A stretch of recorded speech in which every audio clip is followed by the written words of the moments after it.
Le temps est venu maintenant de créer la relation avec la base de données et votre application fait à l'aide d'une classe qui fait appel à l'implémentation de l'objet DBContext. DBContext est une importante classe de Entity Framework. C'est le pont entre votre domaine ou vos entités et la base de données. Vous avez vos entités et entre les entités et la base de données, votre DBContext qui permet différentes opérations entre les deux.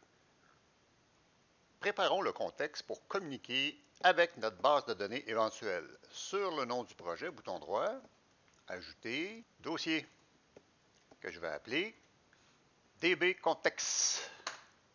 Sur le nouveau classeur, bouton droit, ajouter, classe, que je vais appeler Café Urbania DBContext en notation d'autres chameaux. Enter.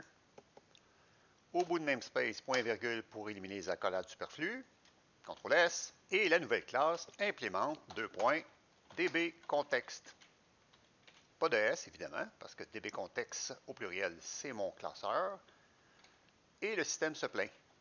Et je vais installer le package Microsoft Entity Framework Core, installé avec le gestionnaire de package. Je clique, je descends, il est ici, téléchargé 1 milliard de fois. Alors, vous n'êtes pas le premier au moment de la création de cette vidéo.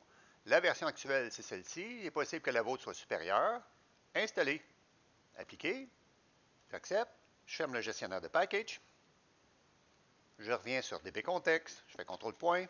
C'est le premier using, c'est le package que je viens d'installer. Double-clic.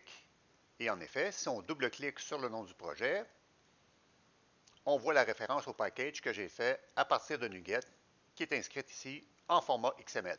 À l'intérieur de la classe, je vais cliquer et je fais ça comme un pro. Je fais CTRL- pour générer le constructeur avec les options.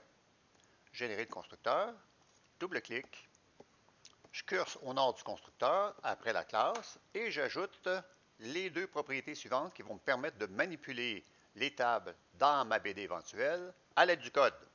DB7, contact, contact. Les manipulations de l'entité contact dans la base de données vont se faire avec le mot contact en blanc. Et contact, évidemment, est de type contact. Le type contact étant quoi? Le type contact étant dans modèle, contact ici. Et la variable catégorie qui est de type catégorie. Quel type catégorie? Dans modèle, catégorie. Ensuite, pour indiquer à Entity Framework quel est le nom de la table dans la base de données, je vais retourner dans le modèle, catégorie. En haut de la classe, je vais décorer avec ce qui suit.